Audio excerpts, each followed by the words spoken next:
Hello, good morning, students. How are you? Everyone is fine. Okay. 12th Math CBSE NCERT solutions. Exercise number 1.1. Sixth question है. So that the relation R in the set 1, 2 और 3. इसके elements कितने हैं? 1, 2 और 3. Given by relation 1, 2 and 2, 1. क्या दे रखा है relation? 1, 2 and 2 common कोई रिलेशन है जिसके थ्रू ये पेयर बने हुए is symmetric but neither reflexive not transitive. Set दे रखा है ये वाला जिसके एलिमेंट्स हैं 1, 2 and 3। First of all reflexive की बात करते हैं।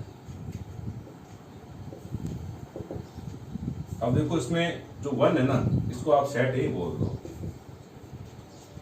A is equals to 1, 2 और कोई नाम तो देना ही पड़ेगा। तो 1 A को बिलोंग करता है, पता नहीं करता है 1 इसके अंदर अवेलेबल है। तो रिफ्लेक्सिव मतलब खुद के साथ में रिलेशन जो ये डिफाइंड रिलेशन है वो बनना चाहिए। बट हम यहाँ पर क्या देखते हैं 1, 1 जो है ना इस रिलेशन को बिलोंग नहीं करता है। 1, 1 इसके अंदर अवेलेबल है नहीं। Therefore relation R is not reflexive. ठीक है भाई। अब सेकंड पार्ट इसका सिमेट्रिक। सिमेट्रिक के लिए ना एक पेयर तो इसके अंदर से लेना पड़ता है, अपनी इच्छा से बना के नहीं दे सकते, यहीं से पिकअप करना पड़ेगा। तो मैंने क्या देखा बिकॉज 1, 2 इस रिलेशन R को बिलोंग करता है तो इसको उल्टा करके देखो एंड 2, 1 इसको बिलोंग करता है इसके अंदर। सो R इज सिमेट्रिक। ठीक है ना। अब अगर कोई स्टूडेंट गए कि मेरे को 1, 3 लेना है, नहीं उस रिलेशन को बिलोंग करता ही नहीं, 1, 3 क्यों लेंगे? जो इसमें अवेलेबल होगा ना उसी को लिया जा सकता है, फिर उसको ही एक्सचेंज करके देखना होता है ना। अब आपकी इसमें देखो थर्ड पार्ट में ट्रांजिटिव। अब ट्रांजिटिव के लिए चेक करें 1, 2 इसमें अवेलेबल है एंड 2 भी आगे 1 से वापस रिलेट है। ठीक है ना। 2 पेयर तो यहीं से लेने पड़ेंगे ट्रांजिटिव के लिए। अब देखो वापस 1, 1 है ना इसको बिलोंग नहीं करता, यानी कि रिलेट नहीं हो रहा वापस 1, 1। सो R is not transitive, hence R is, कोई सेम लैंग्वेज यूज कर लो, सिमेट्रिक है, बिल्कुल सिमेट्रिक है, but neither reflexive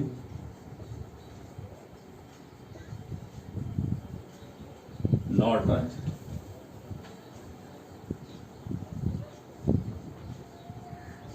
Hence easily prove हो गया, कोई ज्यादा प्रॉब्लम नहीं है इसके अंदर।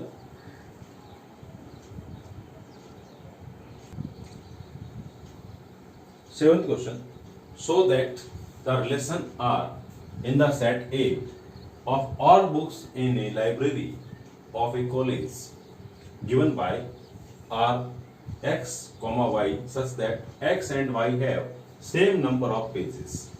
दो बुक्स x and y होगी ना, तो रिलेशन R से अगर कनेक्टेड होगी तो उनमें नंबर ऑफ पेजेस क्या होंगे? Same. Is an equivalence relation. ये हमें प्रूव करना है। सॉल्यूशन देखो भाई, इसके अंदर सबसे पहले ये से पढ़ लेते हैं आप इसको। और ए सेट हमारे पास क्या है? ऑल बुक्स इन लाइब्रेरी। तो फर्स्ट ऑफ ऑल हम इसके लिए रिफ्लेक्सिव की बात करते हैं।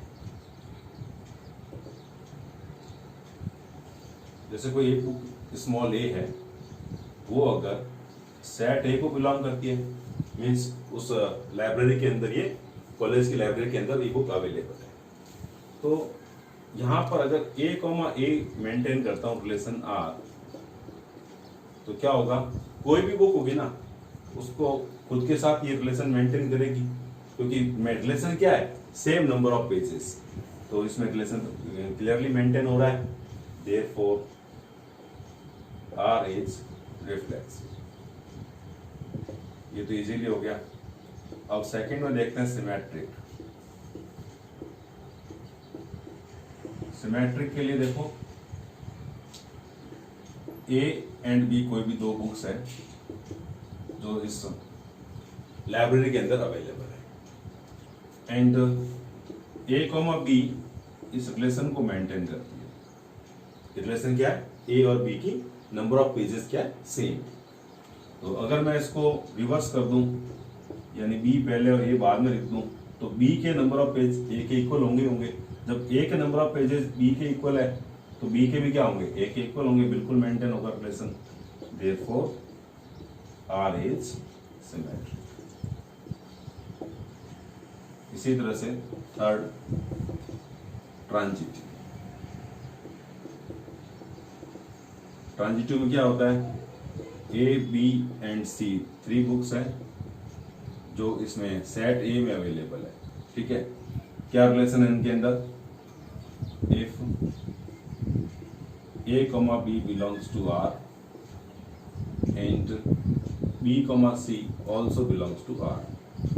इसका मतलब क्या हुआ, A और B के नंबर ऑफ पेजेस क्या इक्वल है, रिलेशन R का मतलब क्या है, same number of pages. B and C के नंबर ऑफ पेजेस सेम है, कितने पेज जितने A में होंगे उतने B में होंगे, यहाँ पर जितने B में उतने ही C में, तो इसमें क्या मिल रहा है, इससे मेरे को जितने A में पेज होंगे उतने ही C में होंगे, क्योंकि A के नंबर ऑफ पेज B के इक्वल है और B के नंबर ऑफ पेज C के इक्वल है। That implies that A, C also belongs to R। Therefore R is transitive। अब इसमें R रिलेशन कैसा है, रिफ्लेक्सिव भी है, सिमेट्रिक भी है, ट्रांजिटिव भी है। Hence R is equivalence relation।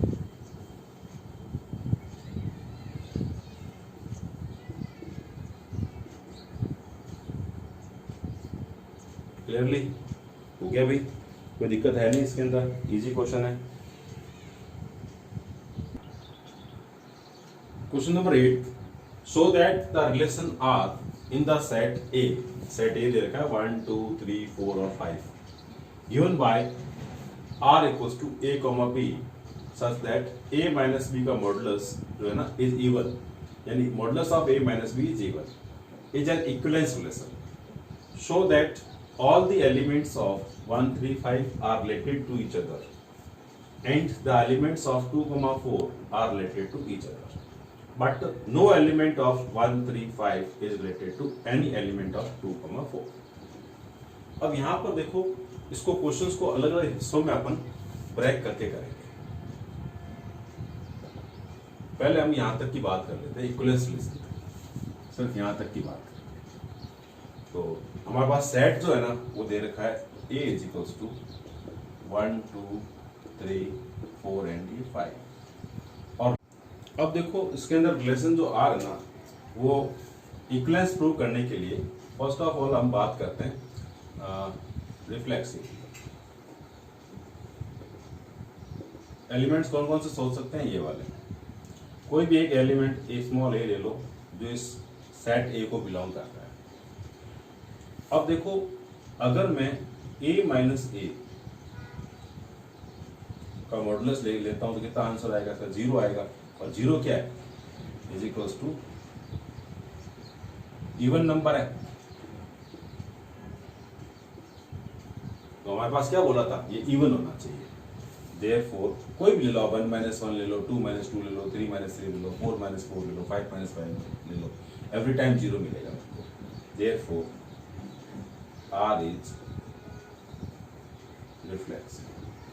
इसको लिख दो A, A that implies that belongs to R।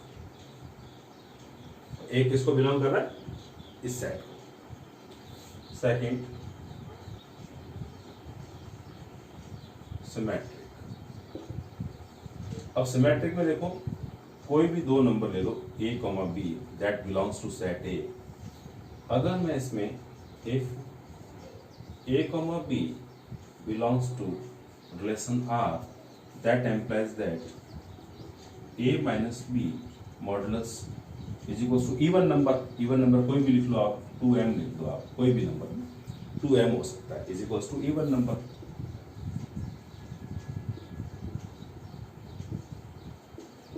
अगर मैं इसको यहाँ पर b माइनस ए लिखता हूँ तो मॉडुलस है तो माइनस का इफेक्ट पड़ेगा नहीं, तो भी 2m ही आएगा, वो भी क्या है इवन नंबर।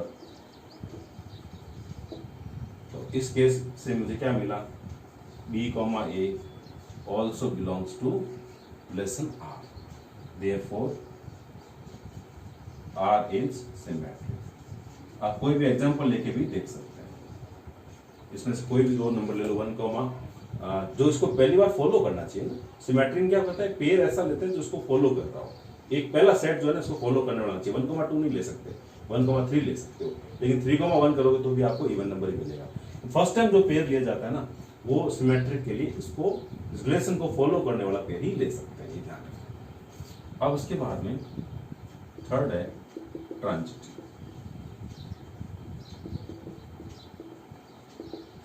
ट्रांजिटिव में देखो लेट ए बी एंड सी तीन नंबर है जो कि सेट ए में से लिए, सेट ए को बिलोंग करते हैं। तो if A comma B belongs to R and B comma C belongs to R, इससे मुझे क्या मिलेगा, इससे मिलेगा ए कॉमा बी से तो A minus B is equal to 2m। 2m क्या हो जाएगा, इवन नंबर हो जाएगा। और यहां से देख लें b कॉमा सी से क्या मिलेगा मेरे को, b कॉमा सी से मिलेगा b माइनस सी ऑल्सो इवन नंबर, तो मेरे को क्या लेना पड़ेगा 2n लेना पड़ेगा। अब दोनों को क्या करो, ऐड कर दो, आप इनको ऐड कर देते हैं। तो अगर a minus be even number है और b माइनस सी अगर इवन नंबर है तो ये तो पॉजिटिव वैल्यू है, a minus B plus B minus C is equals to 2 common ले लें और ये m प्लस n।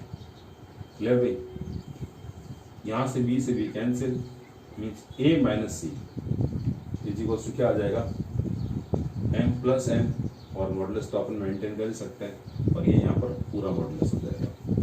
क्लियर, क्योंकि नेगेटिव वैल्यू तो इसमें देनी नहीं है। अब आप इसमें देखो a माइनस सी से मुझे क्या मिल रहा है, इवन नंबर मिल रहा है, तो 2 का मल्टीप्लाई है ना, इस वजह से। तो ऐसी कंडीशन के अंदर मैं कह सकता हूं that implies that a comma C belongs to this relation, therefore r is transitive. और r अगर ट्रांजिटिव है तो क्या स्टेटमेंट में बनेगा, हेंस r इज कैसा, इक्विवेलेंस रिलेशन, इक्विवेलेंस। इस तरह से ये वाला पार्ट कंप्लीट करो, कॉपी करो, देखें फिर नेक्स्ट करते हैं। अब इसका देखो second part, show that all the elements of this 1 3 5, इसको आप क्या करो b लिख लो, 1 3 और 5 सेट b है, are related to each other. Relation क्या है, रिलेशन हमारे पास हो है r equals to a comma b such that modulus of a minus b is even, एक दूसरे से रिलेटेड है, ये देखना है। तो सबसे पहले मैं 1 और 3 के बारे में बात करता हूँ। तो 1 माइनस 3 करके देखते हैं और मॉडुलस लेते हैं। 3 को 3 माइनस 1 भी कर लो भले, क्या मिलेगा मेरे को, इसमें 2 मिलेगा, तो नेगेटिव तो इसमें लेना नहीं है। 1 को 5 के साथ करके देखते हैं, 1 माइनस 5, क्योंकि क्या होगा, फर्स्ट माइनस सेकेंड रिलेशन हमारे पास में, उसका मॉडुलस कितना आएगा भाई, इसके अंदर 4 आ जाएगा। तो 1 3 और 1 5 देख लिया। अब 3 1 तो देखने की जरूरत है नहीं, है ना, और देखना चाहो तो भी क्या आ गया, 2 ही आएगा। अब इस 3 का 5 के साथ, 3 माइनस 5 कितना आ रहा है, 2 आएगा। और अब 5 का देखो, 5 और 1 देखने की जरूरत है नहीं, 5 और 3 इसमें एक ही बात है। अगर आप चाहो लिखना तो लिख सकते हो, 3 माइनस 1 करके देख लो तो भी कितना 2 ही आएगा, 5 माइनस 1 करके देख लो तो भी 4 ही आएगा, और 5 माइनस 3 करके देख लो तो भी मेरे पास कितना आएगा 2 आएगा।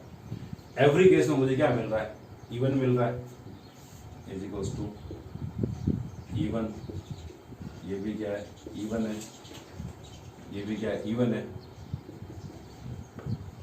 इवन इवन एंड इवन, यानी कि 1,3 belongs to are.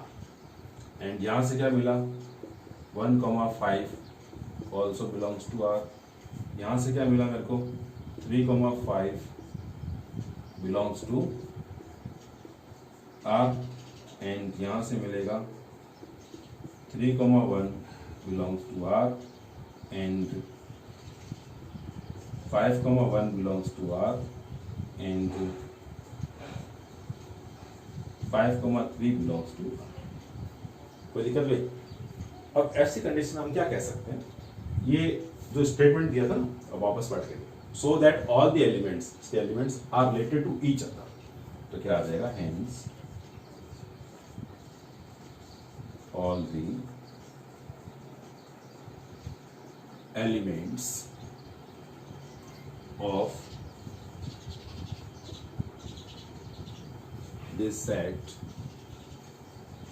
are related to each other। Relation कौन सा होगा, जो गिवन डिस्कस्ड रिलेशन है। क्लियर, ये वाला पार्ट हो गया। अब इसके बाद में नेक्स्ट के बारे में बात करते हैं, पहले इसको कॉपी कर लो। अब इसका नेक्स्ट स्टेटमेंट है and the elements of set 2,4, इस सेट को आप लेट कर लो सी बोल, 2,4 are related to each other. इसी रिलेशन से रिलेशन आर क्या है, A comma B such that A minus B modulus is even. अब ऐसी कंडीशन में ईच अदर बोला है ना, तो 2 का 4 से करके देखो। अगर मैं 2 माइनस 4 करता हूं तो मेरे को क्या मिलेगा 2 ही मिलेगा। इसी तरह से 4 माइनस 2 करके देखो तो मेरे को कितना मिलेगा 2 ही मिलेगा। ये क्या हो गया इवन, ये भी इवन है, means 2,4 belongs to relation R and 4,2 also belongs to R। Clear भाई? इसके अंदर तो कोई दिक्कत है नहीं, बहुत जल्दी हो गया। तो मैं क्या कह सकता हूँ statement, therefore elements of set लिख दो 2,4 related to each other. Clear? अब नेक्स्ट स्टेटमेंट के लिए पहले इतना कॉपी करो। देखिए नेक्स्ट स्टेटमेंट क्या बोल रहा है, but no element of 1,135 is related to any element of 2,4। इसके बारे में थोड़ी सी अच्छी तरह से बात करनी पड़ेगी।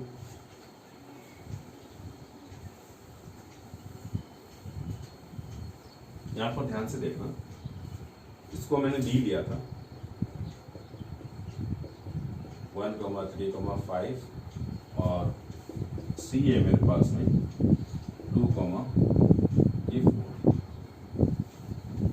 अब मुझे ये देखना है कि इसका कोई एलिमेंट इसके एलिमेंट से किस तरह से रिलेट है, वो देखना है। 1 के बारे में बात करते हैं, 1 माइनस 2 करके देखते हैं। 1 माइनस 2 करने से क्या आ रहा है 1 आ रहा है, तो क्या कह देंगे इसको इवन नंबर नहीं मिला ना, तो क्या मिल गया ये ऑड मिल गया, इवन तो नहीं मिला। इसी तरह से 1 को 4 के साथ में 1 माइनस 4 कितना मिल रहा है 3 मिल रहा है। इससे भी मुझे क्या मिला ऑड ही मिला। अब 3 के बारे में बात करते हैं, 3 माइनस 2 कितना मिला 1, ये भी कितना है ऑड है। और 3 माइनस 4 करके देखते हैं।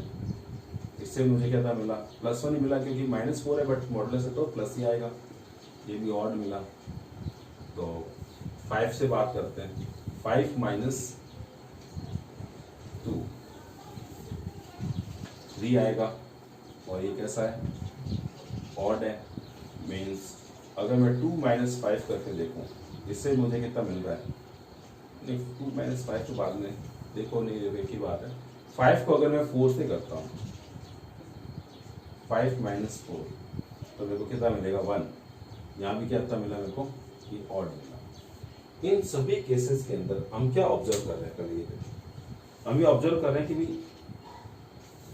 कोई भी एलिमेंट है ना आपस में रिलेट नहीं हो रहा है। ये सारे इधर से देखें, अब मैं यहाँ से भी देख सकता हूँ इसको, 1 2 3 4 5 6 है ना, यहाँ भी लिखता हूँ। यहाँ 2 माइनस 1, ये भी 1 आ रहा है। 4 माइनस 1, ये भी कितना आ रहा है, 3 आ रहा है। और अगर मैं इसमें 2 माइनस 3 करूँ, 1 आएगा, और 4 माइनस 3 करूँ तो भी कितना आएगा, 1 ही आएगा।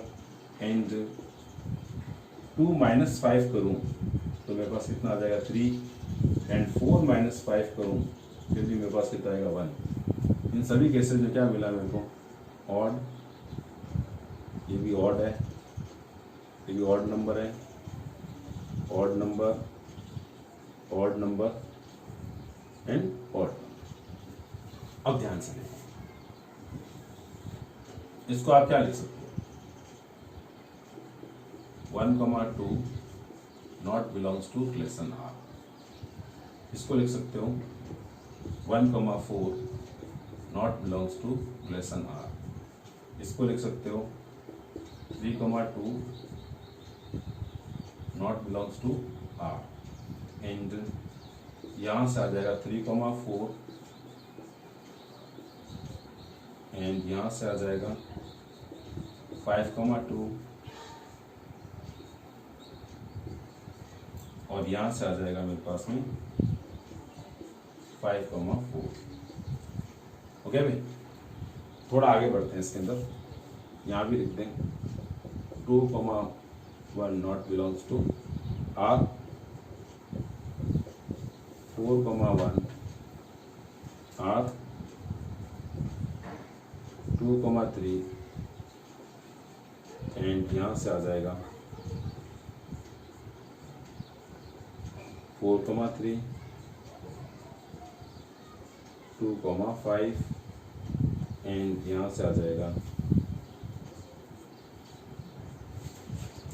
4,5। क्लियर? इन सब में क्या देखा, यहाँ क्या मिला, कोई भी ऐसा एलिमेंट है इसका जो इससे रिलेट है या इसका इससे रिलेट है, नहीं मिला, है ना। देखो 1 है, सबसे रिलेट करके देख लिया, ऑड ही मिला। मतलब कोई भी ऐसा पेयर नहीं बन रहा है, कोई भी ऐसा नंबर इससे इस रिलेशन के थ्रू रिलेट नहीं हो रहा है, जो रिलेशन गिवन है ना उससे रिलेट नहीं हो रहा है। तो हम क्या कह सकते हैं, हेंस नो एलिमेंट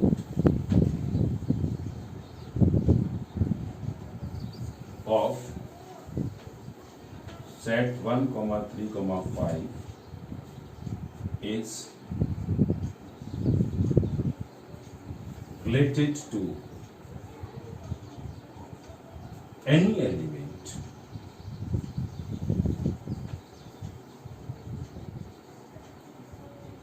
of 2, 4। ठीक है ना, यही हमारा को प्रूव करना। अच्छी तरह से प्रूव हो गया, कोई प्रॉब्लम है नहीं इसके अंदर। तो अब ऐसा क्वेश्चन कभी भी एग्जाम आए ना तो बहुत ढंग से पढ़ना है, क्योंकि इसके अंदर क्या है, अलग अलग पार्ट्स बनाए हुए थे। फर्स्ट ऑफ ऑल तो इस रिलेशन के बारे में था, इस सेट के अंदर इक्विवेलेंस रिलेशन है या नहीं। उसके बाद में 1, 3, 5 के बारे में, फिर 2, 4 के बारे में, फिर दोनों के बारे में। तो ऐसा क्वेश्चन जब एग्जाम में आता है ना, अब पहले ये क्वेश्चन दिमाग आता है, ऐसा आता भी है एग्जाम, बिल्कुल आता है। तो ऐसा क्वेश्चन अगर एग्जाम आ जाए तो उसको ना जल्दबाजी के अंदर कोई पार्ट इसका छोड़ देते, ये ध्यान रखें। क्वेश्चन को पढ़ना बहुत जरूरी है, और अंडरलाइन करते रहें कौन कौन सा हमने कंप्लीट कर दिया है, तो कोई छूटेगा नहीं।